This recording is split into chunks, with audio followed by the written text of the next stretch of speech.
नमस्कार साथियों, स्वागत है आपका आपके अपने YouTube channel only study point SK में। मैं संजय कुमार एक बार फिर आपका स्वागत करता हूं। दोस्तों, जैसे कल हमने टेस्ट किया था वैसे ही आज लेते हैं। तो दोस्तों, इस टेस्ट को स्टार्ट करने से पहले या अर्थात इस वीडियो को स्टार्ट करने से पहले मैं आपसे रिक्वेस्ट करूंगा कि वीडियो को अंत तक जरूर देखें और लाइक और सब्सक्राइब करें। देखिए दोस्तों, पहला क्वेश्चन है इसमें, रिजु का विलोम है। क्या है दोस्तों? रिजु का विलोम। पहले तो रिजु का मतलब समझ लेते हैं कि ये जो है रिजु, इस रिजु का अर्थ क्या होता है। ठीक है दोस्तों, इस रिजु का अर्थ क्या होता है। सही है, रिजु का अर्थ होता है सरल। जय रिजु कौन होता है ना, रिजु का अर्थ क्या होता है? सरल। तो इसका विलोम पूछ रहा, तो इसका विलोम कौन सा हो जाएगा? Option number D. क्या हो जाएगा? वक्र। क्या हो जाएगा? वक्र हो जाएगा। ठीक है, इससे आगे चलते हैं। अगला क्वेश्चन है, सुसुप्ति का विलोम है। क्या है? सुसुप्ति का विलोम है। तो दोस्तों देखो, इसका ऑप्शन लगा लिया होगा आप लोगों ने। इसका ऑप्शन हो जाएगा ऑप्शन नंबर डी। कौन सा हो जाएगा? Option number D. ठीक है, इससे आगे चलते हैं। अगला क्वेश्चन है, अश्व का पर्यायवाची नहीं है। अश्व का पर्यायवाची नहीं है। देखो, अश्व मीन्स होता घोड़ा है, एक तो ये हो गया। ठीक, घोटा माने घोड़ा हो गया, है मतलब घोड़ा हो गया। लेकिन तरंग का घोड़ा नहीं होता। तरंग मीन्स क्या होता है?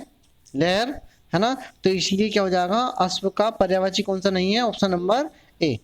ठीक है, उससे आ गया क्वेश्चन नंबर 4। 4 में निम्नलिखित में मोक्ष का पर्यायवाची शब्द है। मोक्ष का पर्यायवाची शब्द दो। मोक्ष यानी कि बिल्कुल मुक्ति पा लेना। मोक्ष का मतलब क्या होता है? मुक्ति पा लेना। देखो, मौत, मौत का तो होगा नहीं, ठीक है, ये तो होगा नहीं। फिर आ गए प्राणांत, ये भी नहीं होगा। अवसान, ये भी नहीं होगा। लेकिन ये छुटकारा, यानी कि मोह माया होता है, सांसारिक मोह माया अर्थात मोक्ष का छुटकारा उससे मिल जाता है। मोक्ष का मतलब यानी कि छुटकारा होगा। तो ऑप्शन नंबर सी। ठीक है, उससे आगे चलते हैं दोस्तों। Question number 5। ठीक है, 5 है, अंधे को दीपक दिखाना। मुहावरे का सही अर्थ चुनिए। ठीक है, तो देखो, पहले अंधे का रास्ता रोशन करना, ये नहीं होगा। ठीक है, ऑप्शन नंबर बी, ना समझ को उपदेश देना। सही है, अंधे को दीपक दिखाने का मुहावरे का अर्थ होगा कि ना समझ को उपदेश देना, अर्थात ऑप्शन नंबर बी, ये सही होगा। ठीक है दोस्तों, इससे आगे चलते हैं। Question number 6। क्वेश्चन नंबर 6 में है, वो कह रहा है इसमें, अपने मुंह मियाँ मिट्ठू बनना। तो कोई बहुत आता है, अपने मुंह मियाँ मिट्ठू बनने का अर्थ होगा, इस मुहावरे का होगा। देखो, पहला दे रखा ऑप्शन है, अपनी प्रशंसा स्वयं करना। क्या दे रखा है? अपनी प्रशंसा स्वयं करना। तो इसका यही होगा, ऑप्शन नंबर ए होगा। ठीक है, क्लियर दोस्तों? उससे आगे है, अगला क्वेश्चन करते हैं। उत प्लस ज्वल की संधि से बना शब्द। उत प्लस ज्वल की संधि से बना शब्द, अर्थात उत प्लस ज्वल, उज्ज्वल, यानी तय संबंधी नियम लगेगा। अर्थात इसमें कौन सी संधि हो जाएगी? व्यंजन संधि होगी। कौन सी होगी? व्यंजन संधि होगी। तो ऑप्शन नंबर कौन सा हो जाएगा इसका? Option number D. कौन सा हो जाएगा दोस्तों? Option number D. ठीक है, फिर से आगे चलते हैं। क्वेश्चन नंबर 8, नी प्लस चेस्ट की संधि क्या होगी? नी प्लस चेस्ट की संधि क्या होगी? देखो, निश्चेष्टा, ये तो होगा ही नहीं, चेष्टा लग रहा। ठीक है, सही है। नीचे दे रहा, सी दे रखा निश्चेष्ट, ये भी नहीं होगी। फिर देखो निश्चेष्टो, ये भी नहीं होगी। केवल निश्चेष्ट होगी, ऑप्शन नंबर बी। ठीक है दोस्तों, आगे चलते हैं।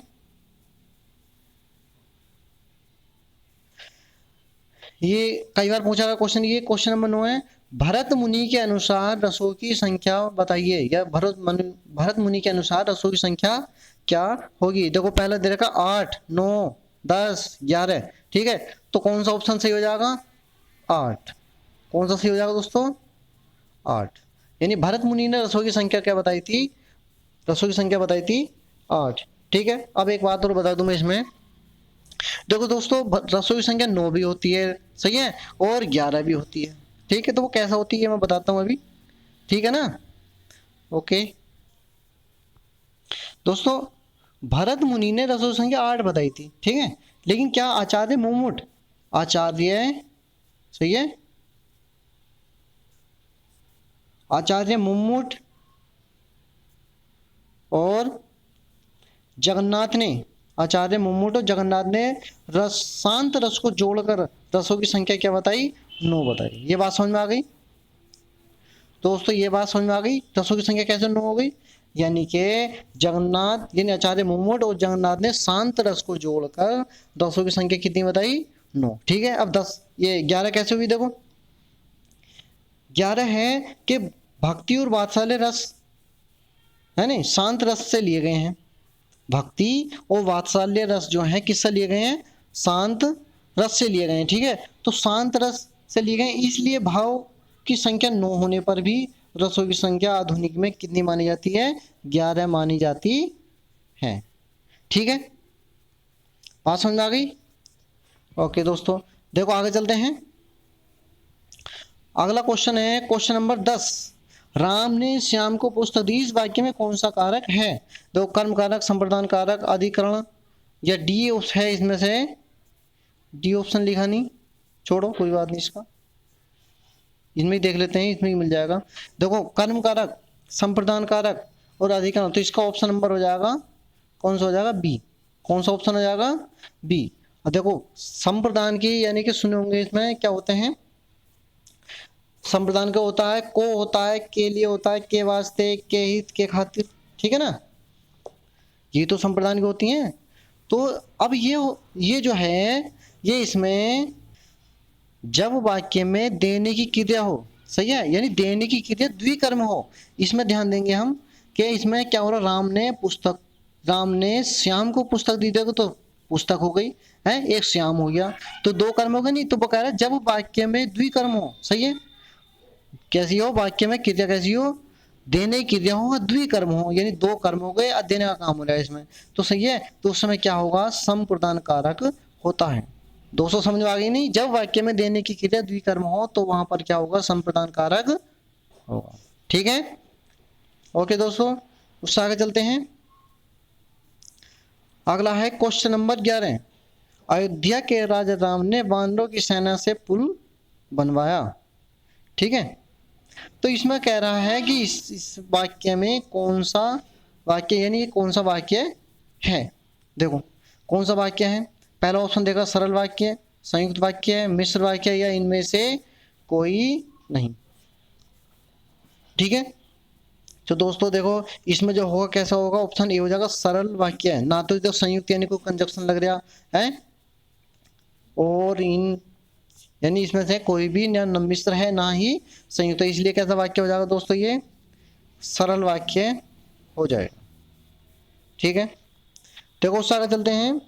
अगला क्वेश्चन है 12। सूरज का तत्सम शब्द क्या है, सूरज का तत्सम शब्द क्या है, तो सूरज का तत्सम शब्द क्या होगा, ऑप्शन नंबर ए, कौन सा हो जाएगा, सूर्य। ठीक है, 13वां क्वेश्चन, जिसे यह न जान पड़ता हो कि क्या करूं क्या ना करूं का अर्थ होगा, तो देखो कर्तव्य मूड पहला, ये भी नहीं होगा, कर्तव्यहीन ये भी नहीं होगा, ये तो वैसे ही कर्तव्यहीन दिखाता है, लाचार ये भी कुछ नहीं, लेकिन ये होगा किम कर्तव्य मूड, किम कर्तव्य मूड का मतलब होता है कि क्या करूं क्या नहीं करूं। ठीक है, उससे आगे चलते हैं क्वेश्चन नंबर 14। निम्नलिखित कौन सा शब्द सारंग का अर्थ नहीं है, पपीहा, शहद, कामदेव, राजहंस। ठीक है, तो दोस्तों इसका कौन सा होगा, कौन सा नहीं है, शहद का, कौन सा होगा, शहद, ऑप्शन नंबर बी।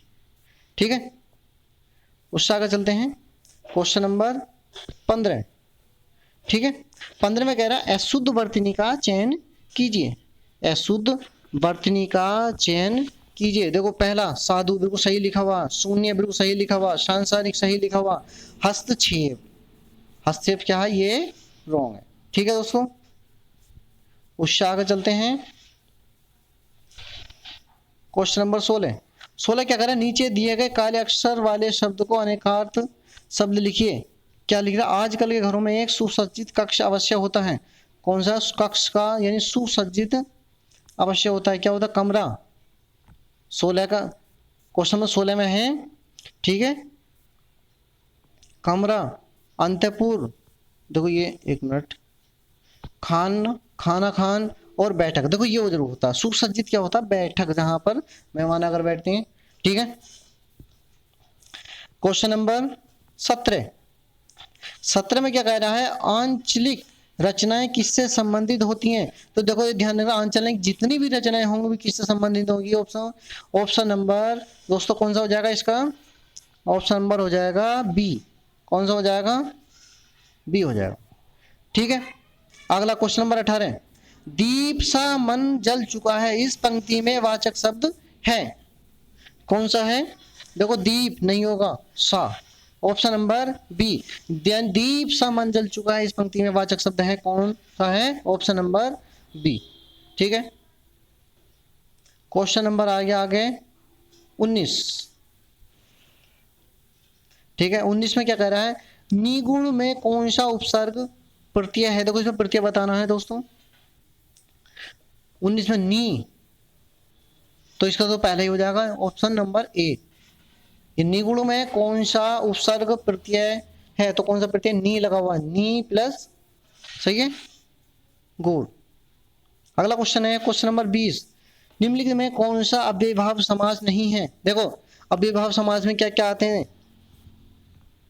दोस्तों? इसमें होता है यथार्थ, ये भी आता है, अव्ययभाव में आता है।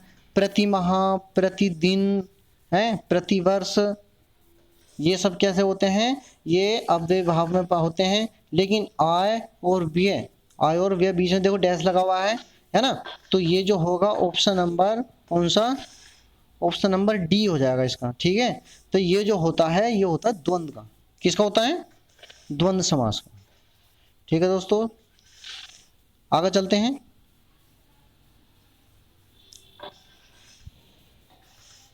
क्वेश्चन है अगला 21वां। निम्नलिखित वाक्य में त्रुटिपूर्ण भाग का चयन कीजिए। निम्नलिखित वाक्य में त्रुटिपूर्ण भाग का चयन कीजिए, यदि कोई त्रुटि न हो तो भाग का चयन कीजिए। देखो पहला, वीर सैनिक कहते हैं कि हम विद्रोही शत्रु, सही है, का नाश करेंगे, सही है। फिर कह रहा है इसमें डी में, डी यानी कोई त्रुटि नहीं। ठीक है। तो दोस्तों इसका हो जाएगा देखो विद्रोही, देखो इसी में त्रुटि है, ऑप्शन नंबर बी, ये वाला। ठीक है। अगला क्वेश्चन है 22 में, दिए गए प्रश्न में वाक्य के पहले और अंतिम भाग को क्रम से 1 और 6 की संख्या दी गई है। इनके बीच आने वाले 4 अंशों को 4 भागों में बांटकर यह रेलवे की संख्या दी गई है। ये चारों उचित क्रम में नहीं है, उन्हें उचित क्रम में जिससे वाक्य का निर्माण हो सके ये बताना दोस्तों। इसमें देखो दोस्तों इसमें हो जाएगा, ऑप्शन पढ़ लिया होगा आप सभी ने, तो इसका मैं बता रहा हूं। इसका हो जाएगा देखो उनके, ये वाला यहां से करेंगे, उनके छोटे छोटे रहस्य, यहां से उनके छोटे छोटे रहस्य आपको उत्कृष्ट सफलता दिला सकते हैं, सही है, दिला सकते हैं, आपकी लोकप्रियता को सर्वोच्च शिखर पर आरूढ़ कर सकते हैं। यानी ऑप्शन नंबर कौन सा हो जाएगा इसका? सी हो जाएगा। ठीक है। ओ सॉरी, अब मैं इसे आगे बढ़ा रहा हूँ, एक मिनट रुको जरा, देखिएगा दोबारा बता रहा हूँ। उनके छोटे छोटे रहस्य, ठीक है, आपको उत्कृष्ट सफलता दिला सकते हैं, आपकी लोकप्रियता को सर्वोच्च शिखर पर आरूढ़ कर सकते हैं। अर्थात ऑप्शन नंबर कौन सा हो जाएगा? सी हो जाएगा। ठीक है दोस्तों, उससे आगे चलते हैं। फिर है शिल्पगत आधार पर दोहे से उल्टा क्या होता है? दोहे का उल्टा बताओ क्या होता है? देखो दोहे का उल्टा होता है, कल भी बताया था मैंने, ये होता है सोठा। क्या होता है? कौन सा दोस्तों? सोठा, ऑप्शन नंबर सी। ठीक है। अगला क्वेश्चन आ रहा है क्वेश्चन नंबर 25 है, समूहार्थ शब्द का चयन कीजिए। यानी समूहार्थ कौन सा होता है? जो जहाज भी नहीं होता, ठीक है, केवट भी नहीं होता, नाव भी नहीं होती, लेकिन बेड़ा होता। बेड़ा क्या था? समूहार्थक शब्द है। ठीक है। उससे अगला क्वेश्चन है दोस्तों उससे आगे परिमाणवाचक क्रिया विशेषण वाक्य को चिन्हित कीजिए।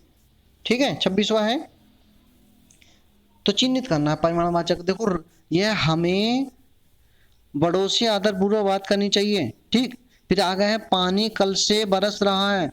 फिर सी रात को कम खाना चाहिए। देखो यही परिमाणवाचक हो जाएगा, कम खाना चाहिए। कितना खाना चाहिए? कम, यही परिमाणवाचक हो जाएगा। सही है ना, बात समझ आ गई? तो ऑप्शन नंबर क्या हो जाएगा? सी। तो दोस्तों आज के लिए इतना ही काफ़ी है। आशा करता हूँ आप सभी ने टेस्ट लगाया होगा। तो दोस्तों आप कमेंट्स करके ज़रूर बताएं कि हमारे 25 क्वेश्चन में से आपके कितने आए। और दोस्तों टेस्ट से लगे रहिए, रोज़ मैं एक टेस्ट कराऊंगा। ओके, धन्यवाद। जय हिंद, जय भारत।